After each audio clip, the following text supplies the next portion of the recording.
Telšių Džiugo gretose nėra Deitono Venskaus. Dėl išlikimo A lygoje sėkmingai išgyveno, bet kelialapio neiškovojo. Justinas Januševskis į atraminio saugo poziciją pakilęs su kamuoliu. Elivelto šūvis.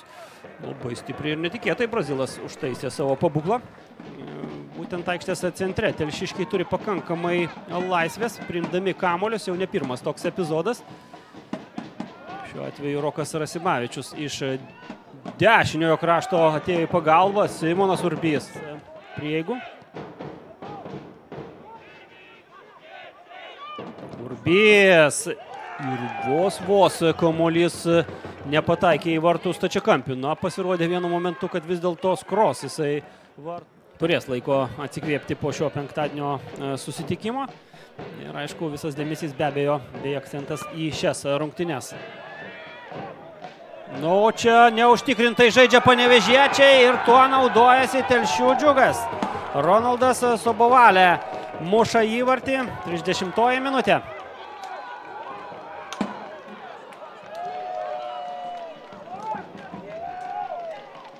Labai neužtikrintai šioje situacijoje sužaidė Lauritas Krasniči. Jis buvo pirmas prie kamulio, galbūt tikėjosi, kad Černiauskas. Džiugo fanai. Kudinovas, labai pavojingos tos greitos atakos. Nespėja panevėžiečiai užsimti pozicijų. Dabar jau Krasničiai padaręs išvadas ir tikrai supykęs ėjo į kamulį, bet pražiopsojo dar vieną perdavimą. Panevėžys ir nuošalė gelbėja šeimininkus. Na, būtų tikras šaltas dušas, netgi ledinis. Per šou ketvirtasis numeris Bakarysane. Džiugo gretose. Paukštei nepavyksta išmušti kamulio tolėliau. Čia smūgis į vartus ir Marius Paukštė. Padėčių atlikėjas šįsyk kairiąją koją vartų link suks kamulį Saugas. Jo perdavimas, smūgis, Černiauskas antruoju bandymu užfiksuoja kamulį. Kažkuo primena Kauno Žalgirio vieną iš lyderio Aminą Benčaibą. Buvo labai plastiški, techniški, žaidžiantis abiejomis kojomis. Čia Elivelto perdavimas. Drebina Virpsta. Ariagneris Smitas. Seidina Keita keičia 50-ąjį numerį. Lemtingai suklydusi Laurita Krasniči, legionierių iš Kosovo. Faustas Stepanavičius kelia kampinį, stiprus jo perdavimas pirmojo Virpsto link. Na, nežinau, ar ne per stiprus buvo šis perdavimas, panašus net į smūgį man buvo. Aišku, iš tokio kampo sunkiai tikėtina, o čia jau iš tiesų labai svarbu grįžti į pergalių kelią. Dar vienas telšiškių išpuolis. Vaidinamų judesių serija. Tarp kojų prastumė kamuolį telšiškiai ir nepatenka kamuolys į vartų stačiakampį. Kalbant apie šių rungtynių papildomą statistiką, pagrindinę matome savo ekranų viršuje. O čia Faustas Stepanavičius greitoje tranzicijoje veržiasi į baudos aikštelę. Saugas. Pavojingos kontratakos virsta tais pavojingais įskaitiniais išpuoliais. Jie priekyje, na, kampinės lygybė 4-4. Dar vienas Džiugo bandymas. Labai klastingas šūvis ir kampinis. Vytautą Černiauską. Pirmų lietimo priėmė kamuolį, antrų pasitaisė, o trečių šovė. Kiek daugiau nei 10 minučių lieka šiuose rungtynėse. Laimi akistata Romano Čepė. Jo perdavimas netaiklus, atsiprašo argentinietis. Jį Piliukaičiui pastarasis jau baudos aikštelės prieigose suranda Aleksandrą Kurcovą. Aleksandras Kurcovas klaidina savo oponentą. Jo aštrus perdavimas. Ar bus dar vienas smūgis? Dar vienas bandymas.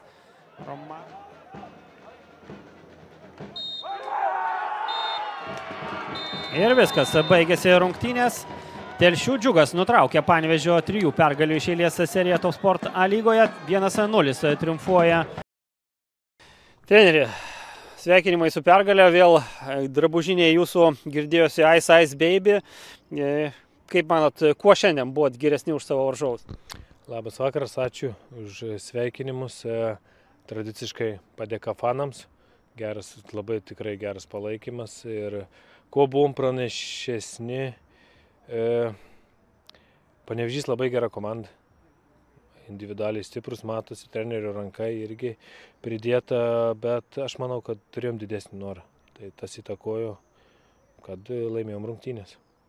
Pagal pačią mačo eigą, tokia, sakykime, taip permaininga pradžia, bet iškart parodėt nagus, kelis pavojingus epizodus susikūrėt, panevėžiečiai buvo privesti pradžioje atsimušinėti ir gal kiek jiem net netikėtas toks jūsų tas labai aktyvi atkarpa. Na ir po to tas įvarčio epizodas, kaip jį pakomentuotumėt ir apie savo naujoko pasirodymą bei pirmąjį jo įvartį. Tas įvartis šiek tiek nemačiau, užstojo kažkas, tai gal teisėjas, nežinau, bet mačiau, kad individualiai jis ten pasprendė, tai labai džiaugiamės dėl Ronaldo, tokio puolėjo ir ieškojame, kuris individualiai būtų stiprus ir tikimės, kad ir ateityje jis mus džiugins tokiais įvarčiais. Na, po to šiek tiek panevėžiečiai sukruto, bet vis dėlto pavyko atsilaikyti iki pertraukos. Na, o antrajam kėliny jau tikrai buvo karšta ir dar ir pirmajam virpstą sudrebino Ariagneris Smitas ir ten vargo jūsų gynėjai su Smitu, su Devega. Kaip tas antrasis kėlinys? Kaip ir minėjau, jie turi kokybės, tikrai geri žaidėjai.